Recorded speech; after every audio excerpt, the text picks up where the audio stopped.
எல்லோருக்கும் வணக்கம். இன்றைக்கி நம்ம கிச்சன் ரெசிபீஸ் சேனலில் ராஜ்மா கறி எப்படி செய்யலான்னு வாங்க பார்க்கலாம். இந்த ராஜ்மா கறி வந்து வெஜிடபிள்ஸ் இல்லாத டைம், இப்போ நம்ம வந்து லாக்டவுனில் இருக்கோம்.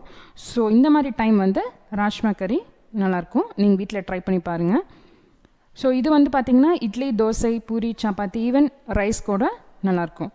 வேறு எந்த ஒரு சைட் டிஷ்ஷுமே தேவையில்லை.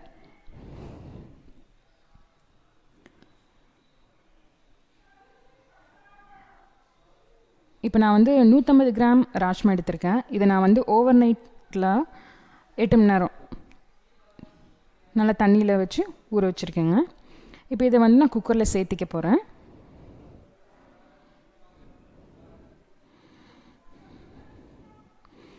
இப்போ இது கூட நான் உப்பையும் சேர்த்திக்க போகிறேங்க. தேவையான அளவு சேர்த்திக்கங்க. இதை நான் வந்து குக்கரில் ஒரு 8 விசில் வரைக்கும் வேக வச்சு எடுத்துக்க போகிறேன்.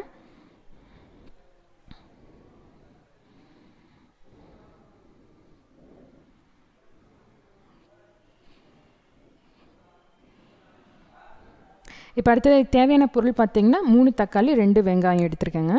இப்போ இந்த வெங்காயம், அதுக்கப்புறம் ஒரு துண்டு இஞ்சி, இதை வந்து ஒரு மிக்ஸி ஜாரில் போட்டு நல்லா அடிச்சுக்க எடுத்துக்க போகிறேன்.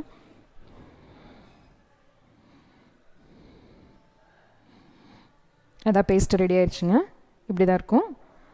இப்போ கூடவே நான் வெங்காயம் வச்சுருக்கேன் பார்த்திங்களா, அதையும் நான் கட் பண்ணி வச்சுட்டேன். அப்புறம் 2 பச்சை மிளகாய், அதுக்கப்புறம் கொஞ்சம் கருவேப்பிலை, அதை எடுத்து வச்சுக்கோங்க. இப்போ ராஜ்மா வந்து வெந்துருச்சு. இது நான் தனியாக எடுத்து வச்சுக்க போகிறேன்.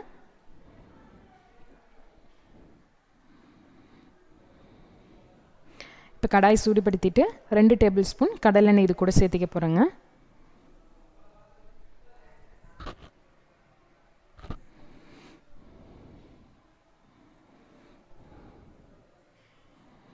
இப்போ எண்ணெய் சூடானதுக்கப்புறம் 2 லவங்கம்,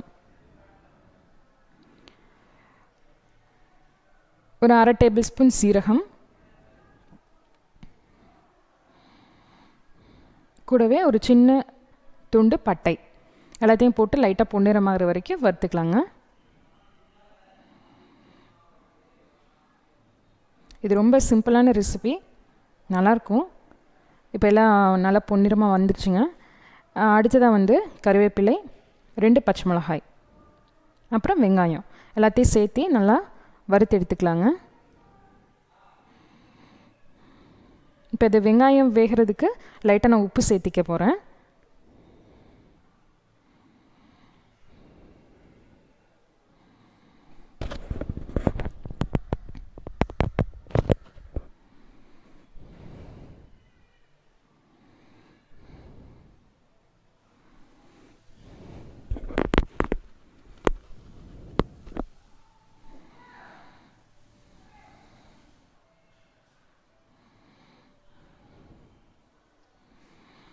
இப்போ வெங்காயம் லைட்டாக பொன்னிறமாக வதங்கிருச்சு. இப்போ நான் தக்காளி, இஞ்சி பேஸ்ட் அதையும் வந்து இது கூட சேர்த்திக்க போகிறேங்க. இப்போ தேவையான மசாலா ஐட்டம்ஸ் பார்த்திங்கன்னா 1/2 டேபிள் ஸ்பூன் மஞ்சத்தூள், அப்புறம் ஒரு 1.5 டேபிள் ஸ்பூன் தனியாத்தூள் எடுத்துக்கோங்க. இது வந்து நாட்டு மல்லி, ஸோ கலர் கொஞ்சம் வித்தியாசமாக இருக்கும்.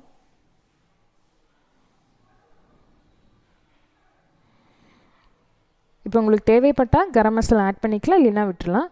இப்போ கொஞ்சம் ஒரு 1/4 டேபிள் ஸ்பூன் மாதிரி கரம் மசாலா ஆட் பண்ணிக்கலாம்.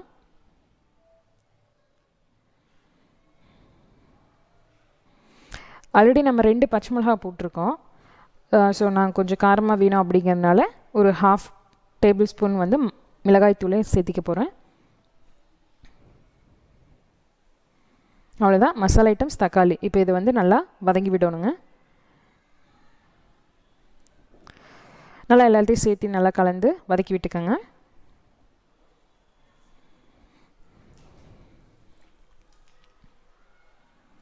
இப்போ எல்லா மசாலா ஐட்டம்ஸும் நல்லா ஜம்முன்னு செட் ஆயிடுச்சு. அடுத்ததாக நம்ம ராஜ்மா வேக வச்சு எடுத்துக்கோங்க பார்த்திங்களா, அதை வந்து லைட்டாக வந்து ஸ்மாஷ் பண்ணி எடுத்துக்கோங்க. எல்லாமே ஸ்மாஷ் பண்ண வேணால், லைட்டாக ஸ்மாஷ் பண்ணி எடுத்துக்கோங்க. இப்போ அதை வந்து இந்த மசாலா ஐட்டம்ஸ் கூட சேர்ந்து வச்சுக்கலாம். இப்போ எல்லாத்தையும் நல்லா கலந்துக்கோங்க. கொஞ்சம் கிரேவி மாதிரி வேணும், அதனால் நான் லைட்டாக தண்ணி ஊற்ற போகிறேன்.